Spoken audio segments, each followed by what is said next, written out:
Hi guys, welcome to the video. Today we're going to be covering 5 locks from Hubud.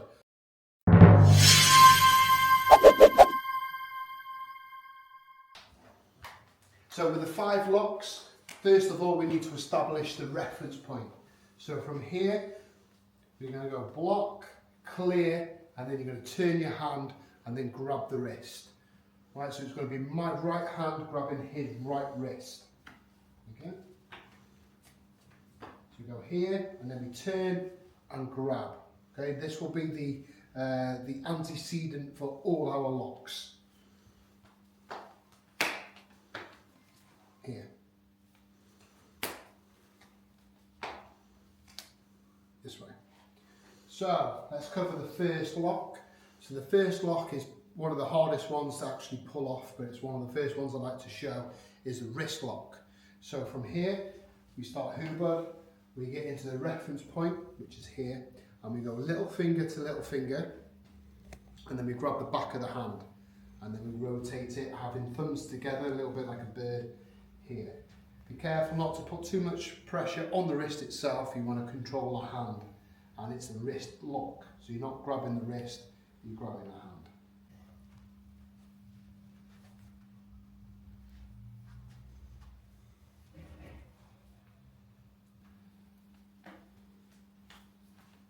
Here, turn, we get into the reference point, we go little finger to little finger, we turn, and we go for the lock.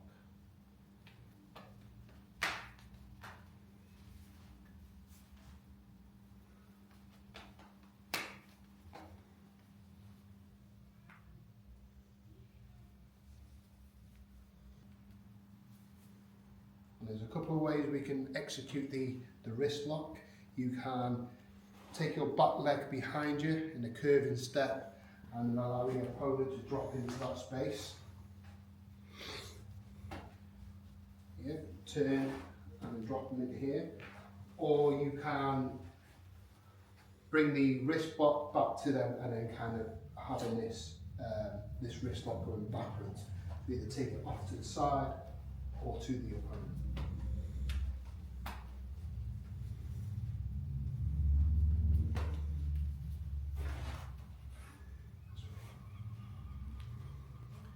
So the second lock I'd like to do today is the figure 4. So again, all these locks work the same way where you grab the reference point. But as soon as you grab the reference point, the other hand then does a stop hit, an eye jab. Right, this is very important, and it stops the opponent from countering your attacks. Jab. And then from here, the hand comes over the top and then weaves underneath. You're going to pivot your hips and drive your elbow into his shoulder here. And then you'll have this figure 4, this configuration. So, reference point, eye jab, over the top, rotate your hip, elbow strike. And this applies a lot of pressure onto the shoulder joint itself.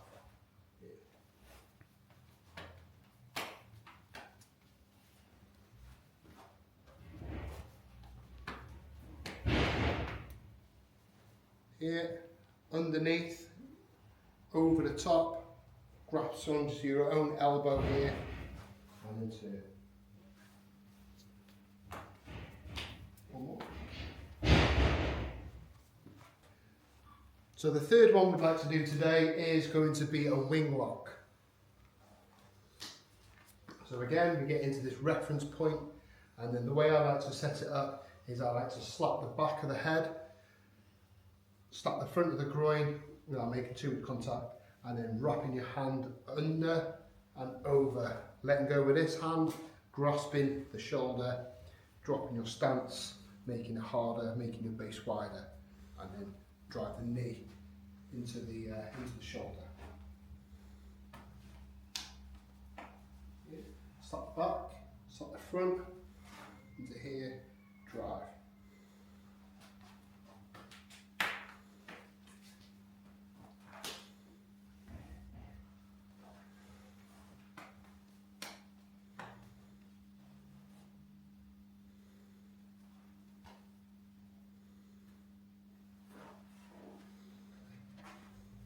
So, lock number 4 is going to be a straight arm bar.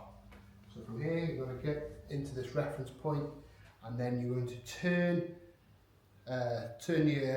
try and turn the opponent's hand as you place the blade of your arm on his elbow, and you can roll up and turn. Yeah, pull this in towards your pocket, and then applying the pressure onto the back of his elbow. Here. Okay, so there might be only a moment where you can put this lock on and it'll just open him up. So most of the Filipino mindset really is to control the weapon hand, and the weapon hand will more likely be the right hand. So if it has a knife, then all these things will apply and make much more sense. So this one, we'll go straight arm bar, here, apply the pressure.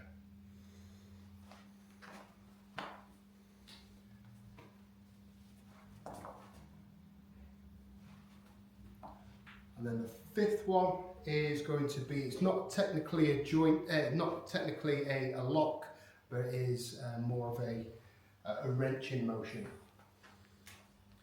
So from here, you're going to come up underneath. And then by coming underneath, you punch in with this uppercut, but you're applying a lot of pressure, ballistic pressure through the elbow joint. Okay, so be careful with your partner and do the uppercut from here.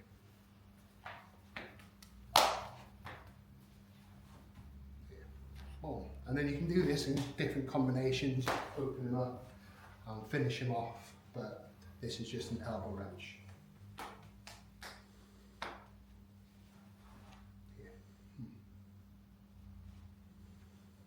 So thank you very much for watching the video. Stay tuned, stay safe.